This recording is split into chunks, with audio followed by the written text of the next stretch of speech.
आज के मनन के लिए हम परमेश्वर के पवित्र वचन में से पढ़ेंगे। नीति वचन उसका 6 अध्याय और 6 पद से 11 पद। नीति वचन उसका 6 अध्याय और 6 पद से 11 पद। यहाँ पर क्या लिखा है? नीति वचन 6 से 11।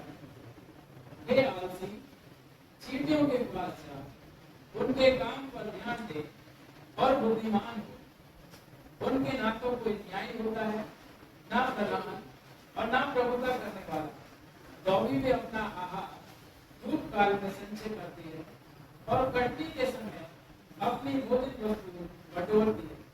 हे आलसी, तू कब तक सोता रहेगा? तेरी नींद कब टूटेगी?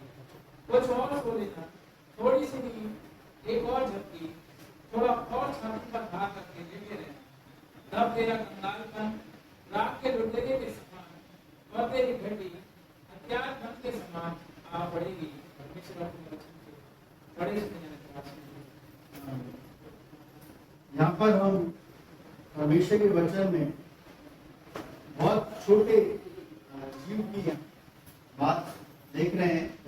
परमेश्वर हम मनुष्यों को, जिन मनुष्यों को परमेश्वर ने बनाया और ये कहा कि पृथ्वी भर में भर जाओ, जिस मनुष्य को परमेश्वर ने इस सृष्टि के ऊपर बनाया, जिस मनुष्य को परमेश्वर ने इस सृष्टि के ऊपर प्रधान करके बनाया, जिस मनुष्य को परमेश्वर ने अपने स्वरूप में बनाया, जिस मनुष्य को परमेश्वर ने अपनी समानता में बनाया, जिस मनुष्य के अंदर परमेश्वर ने अपने जीवन का श्वास फूका, उस मनुष्य को परमेश्वर चींटियों के पास जाने की है। मेरे भाइयों, मेरी बहनों, ये जो विषय है कई दिनों से मेरे मन में चल रहा था और कई बार से परमेश्वर चाह रहा था इस विषय में मैं बात करूं। जब मैं बीमारी की अवस्था में था तब ये वचन मुझे मिला कि मैं इसको बांटूं, बताऊं।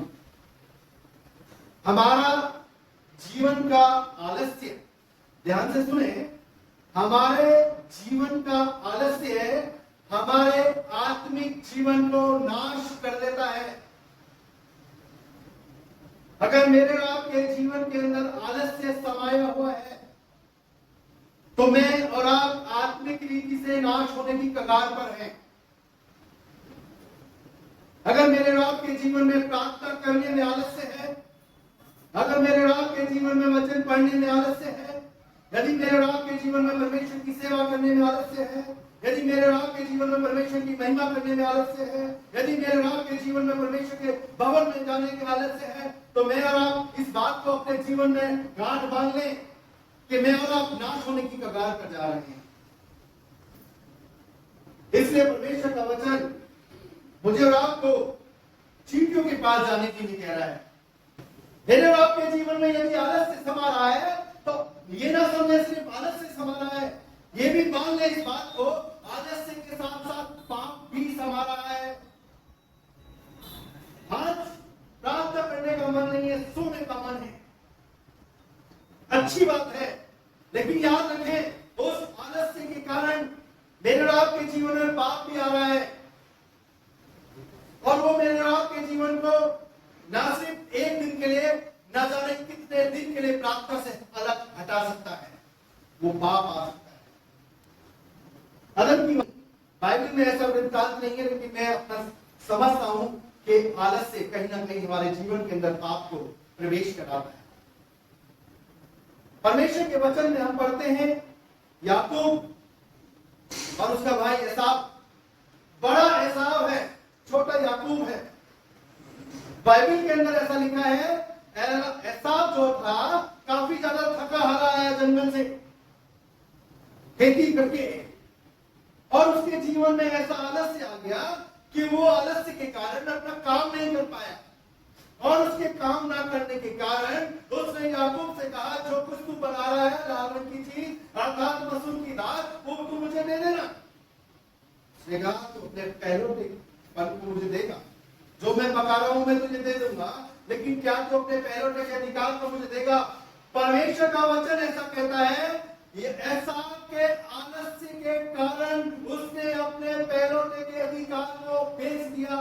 मेरे भाइयों मेरी बहनों, मैं और आप जो प्रभु में बुलाए गए हैं, मैं और आप प्रभु में जो चुने गए हैं, मैं और आप बहुत पहले से प्रभु को जानते हैं और मानते हैं, लेकिन कहीं ना कहीं मेरे और आपके आलस्य के कारण आज मैं और आप पीछे चले गए हैं। और आज मेरे और आपके बाद में आने वाले प्रभु में लोग वो मुझसे और आप से आगे हो गए हैं। ये आलस्य, प्रार्थना ना करने का आलस्य, वचन ना पढ़ने का आलस्य, संगति में ना जाने का संगति आलस्य, आराधना में ना जाने का आलस्य।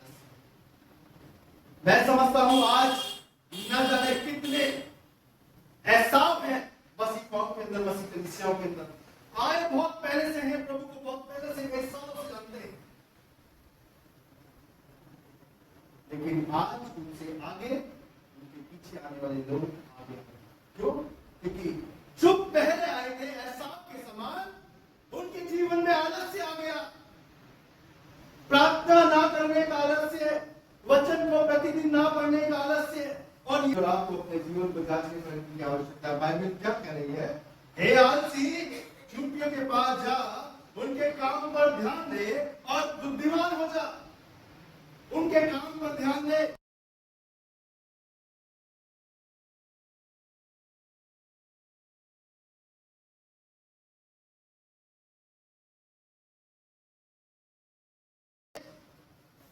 छोटी है, सबसे छोटा जीव है, सबसे छोटा जीव है, लेकिन काम करने में सबसे तेज है, काम करने में आलस्य नहीं है।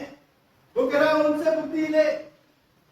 जो मनुष्य को परमेश्वर ने सृष्टि के ऊपर सबका अधिकारी बनाया, आज उस मनुष्य को परमेश्वर कह रहा है चींटियों के पास जा, उनसे बुद्धि ले।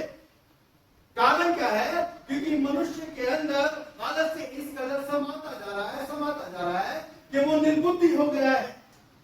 मेरे और आपके जीवन में, मेरे और आपके जीवन का आलस्य मुझे और आपको निर्बुद्धि बना देता है। कार्य करने की शक्ति को गवा देते हैं मेरे और आप। वचन कह रहा है उनके पास, उनके काम पर ध्यान दे और बुद्धिमान हो। उनके ना तो कोई न्याय होता है और ना प्रधान और ना प्रभुता करने वाला। उन्हें पता है हमें कब क्या करना है, उन्हें पता है कब हमें अपना भोजन इकट्ठा करना है, उन्हें पता है कब हमारे को अपनी जरूरतें पूरी करनी है, वो जानती हैं। और आगे कह रहा तो भी वे अपना आहार धूप काल में संचय करती हैं। धूप काल का मतलब है पीड़ा, धूप काल का मतलब है संकट, धूप काल का मतलब है दुख, धूप काल का मतलब है बीमारी। वो कह रहा है बेशक संकट का समय हो, बेशक पीड़ा में हो, बेशक बीमार हो, बेशक दुख में हो, लेकिन फिर भी उसके बावजूद भी वो अपना भोजन इकट्ठा करना नहीं छोड़ती। लेकिन जब मैं और आप थोड़ा सा बीमार पड़ जाते हैं, थोड़ी सी समस्या आ जाती है, थोड़ी सी परेशानी आ जाती है, थोड़ी सी मुसीबत आ जाती है, मेरा और आपका नाता परमेश्वर से टूट जाता है। मेरा और आप प्रार्थना करना छोड़ देते हैं, मेरा और आप परमेश्वर के भवन में आना छोड़ देते हैं, मेरा और आप बाइबल पढ़ना छोड़ देते हैं। बाइबल ऐसा कह रही है चींटियों के कामों पर ध्यान दे कि वो धूप काल में भी अपना भोजन संचय करती है, अर्थात इकट्ठा करती है।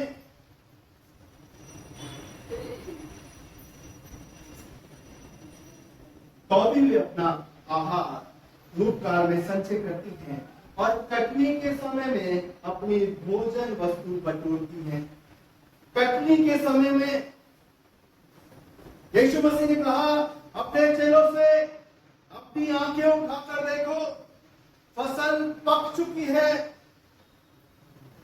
कटनी का समय है, कटनी आ चुकी है, लेकिन मैं और आप अभी तक काटने के लिए तैयार नहीं है, कटनी करने के लिए तैयार नहीं है।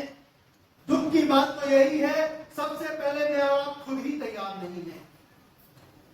जो खुद तैयार होगा वो दूसरे को तैयार करेगा, जो खुद तैयार होगा वो दूसरे को उकसाएगा, जो खुद तैयार होगा वो दूसरे को बुलाएगा, जो खुद तैयार होगा वो दूसरे को बताएगा। लेकिन जब खुद ही तैयार नहीं है तो हम कैसे कटनी काट पाएंगे? बाइबल कह रही है चींटियां धूप काल में इकट्ठा करती हैं और कटनी के समय में वो अपना भोजन वस्तु बटोरती हैं। हे आलसी तू कब तक सोता रहेगा? हे आलसी तू कब तक सोता रहेगा? तेरी नींद कब टूटेगी? मेरे और आपसे एक सवाल है परमेश्वर का, मैं और आप कब तक सोते रहेंगे? मैं और आप देख रहे हैं संसार के अंदर क्या हो रहा है। सारा संसार उथल पुथल है, देश देश पे चढ़ाई कर रहा है, राज्य राज्य पे चढ़ाई कर रहा है, जाति धर्म के दंगे हो रहे हैं, महामारियां खत्म नहीं हो रही है। कोरोना वायरस की जो चौथी लहर है वो भी आ चुकी है, देश के अंदर बढ़ता जा रहा है। उसके अलावा भी और भी बीमारियां हैं। सब वो बातें जो परमेश्वर के वचन में पहले से, आज से हजारों साल पहले लिखी गई है। मैं और आप अपनी नींद का त्याग नहीं करते। छुट्टी वाले दिन मुझे और आपको लगता है कि आज मेरी छुट्टी है तो आज मेरा और आपका सोने का समय है। मेरा और आपका परमेश्वर एक दिन भी विश्राम नहीं करता, एक दिन भी मुझे और आपको छोड़ता नहीं है। मेरे और परमेश्वर मेरे और आपके संग रहता है। परमेश्वर का वचन कह रहा है, हे आलसी तू कब तक सोता रहेगा? मैं और आप यदि सोए हुए हैं, प्रार्थना के समय में सो रहे हैं, जो प्रार्थना का समय हमने निर्धारित करा है उसमें मैं और आप सोने में लग रहे हैं, तो आज से मैं और आप अपनी नींद का त्याग करना शुरू करें और प्रार्थना में जुड़ना शुरू करें। वो कह रहा है, हे आलसी तू कब तक सोता रहेगा? तेरी नींद कब टूटेगी? कब टूटेगी? जब यीशु आ जाएगा। कब टूटेगी? जब न्याय का दिन आ जाएगा। कब टूटेगी? जब क्रोध का दिन आ जाएगा। कब टूटेगी? जब आग में डाला जाएगा, आग की झील में डाला जाएगा। बाइबल कह रही है, हे आलसी तू कब तक सोता रहेगा? तेरी नींद कब टूटेगी? कुछ और सो लेना। अगर नहीं मान रहे, नहीं सुधर रहे, तो बाइबल कह रही है, अगर परमेश्वर का वचन सुनने के बाद, परमेश्वर की आत्मा के द्वारा बताने के बाद, परमेश्वर की शिक्षा को जानने के बाद, जिनको परमेश्वर की आत्मा छू लेता है वो परमेश्वर को छोड़कर कभी नहीं जाता। जिनको परमेश्वर का आत्मा छू लेता है वो परमेश्वर को छोड़कर कभी नहीं जाते। ये ध्यान रखिए। अगर परमेश्वर की आत्मा के छूने के बाद भी अगर सुधर नहीं रहे हो, अपने नींद का त्याग नहीं कर रहे, अपने आलस्य का त्याग नहीं कर रहे, अपनी लापरवाही का त्याग नहीं कर रहे, तो बाइबल आगे क्या कह रही है? कुछ और सो लो, कुछ और सो देना। थोड़ी सी नींद, एक और झपकी और छाती पर हाथ रखे लेते रहना, तब तेरा कंगालपन रहा के लुटेरे के समान आत्मिक रीति से खाली हो जाओगे, आत्मिक रीति से कंगाल बन जाओगे। ना प्रार्थना करने के लिए होठ खुलेंगे, ना जुबान हिलेगी, डरने लगेंगे हम कैसे प्रार्थना करें। थोड़ा सा और छाती पर हाथ रखे लेते रहना, तब तेरा कंगालपन रहा के लुटेरे के समान, जो राह में कोई भी लूट के चला जाता है। जब मैं और आप आलस्य से भरे रहेंगे, प्रार्थना करने में आलस्य रहेगा, वचन को पढ़ने में आलस्य रहेगा, परमेश्वर की संगति, परमेश्वर की सेवा करने में मैं और आप आलस्य दिखाएंगे, तो मैं और आप राह के लुटेरे के समान होंगे। राह पर जो लोग चलते हैं उन्हें कोई भी लूट कर ले जाता है। मेरे और आपका हाल ऐसा हो जाएगा कि शैतान कभी भी आकर मुझे और आपको लूट ले जाएगा। कभी भी आकर मेरे और आपके जीवन में और मेरे आपके परिवार में आक्रमण कर देगा, और मैं और आप सोचते रहेंगे, बहुत अच्छा जीवन था मेरा, बहुत अच्छा परिवार था मेरा, क्या हो गया, कैसे हो गया? हमारे आलस्य के कारण हो गया, हमारे आलस्य के कारण सब लुट गया और हम राह के लुटेरे के समान हो गए। तब तेरा कंगालपन राह के लुटेरे के समान और तेरी घटी हथियार बंद के समान आ पड़ेगी।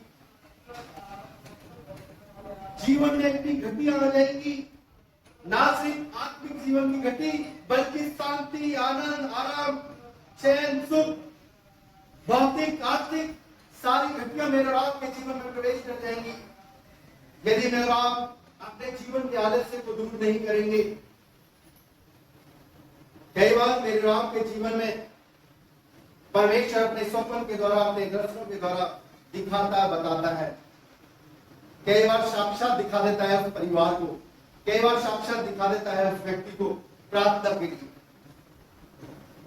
लेकिन मैं आपको आज एक बात बताना चाहता हूं, हमारे आलस्य के कारण जो चीज परमेश्वर में दिखा रहा होता है, हमारे आलस्य के कारण जब हम उसके लिए प्रार्थना नहीं करते तो उस व्यक्ति के जीवन में शैतान का आक्रमण हो जाता है।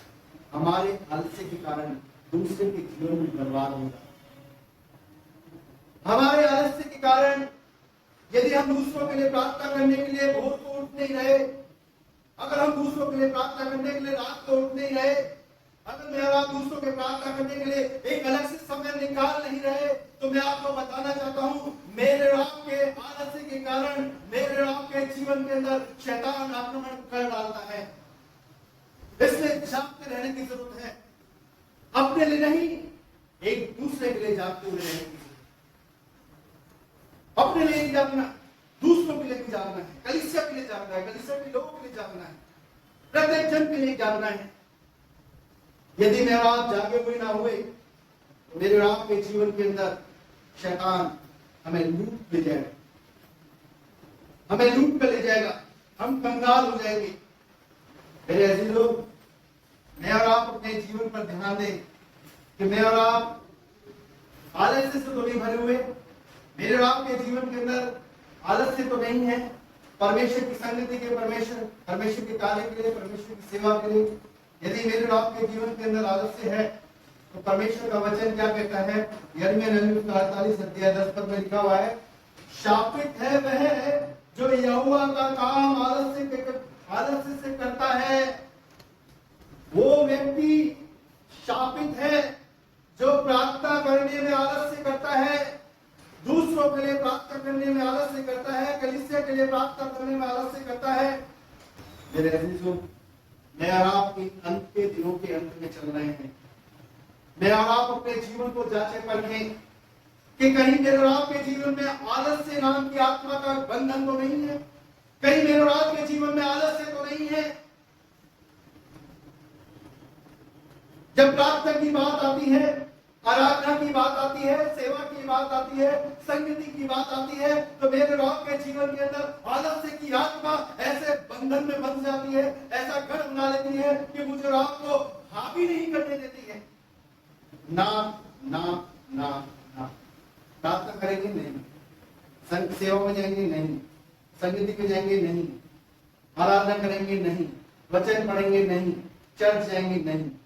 आलस्य की आत्मा ना को लेकर, इसलिए मैं और आप अपने जीवन पर गौर करें। बहुत गंभीर समय चल रहा है। बाइबल कहती है, अवसर को बहुमूल्य समझो, निर्बुद्धियों के समान नहीं बल्कि बुद्धिमानों के समान चाल चलो, क्योंकि दिन बुरे हैं। अब दिन बुरे हैं, इसलिए मुझे आपको अपने जीवन को जांचना परखना है। कहीं मेरे और आपके जीवन में आलस्य की आत्मा तो काम नहीं कर रही। अगर आलस्य की आत्मा मेरे भाइयों, मेरी बहनों, मेरे और आपके जीवन में कार्य कर रही है, तो मैं आपको बताना चाहता हूं, आपके जीवन की आत्मिकता नाश होने पर है। एक समय आएगा आप प्रार्थना करने के लिए अपना मुंह नहीं खोल पाएंगे, एक समय आएगा आप परमेश्वर के वचन को पढ़ नहीं पाएंगे, एक समय आएगा आपका मन नहीं करेगा परमेश्वर के भवन में जाने के लिए।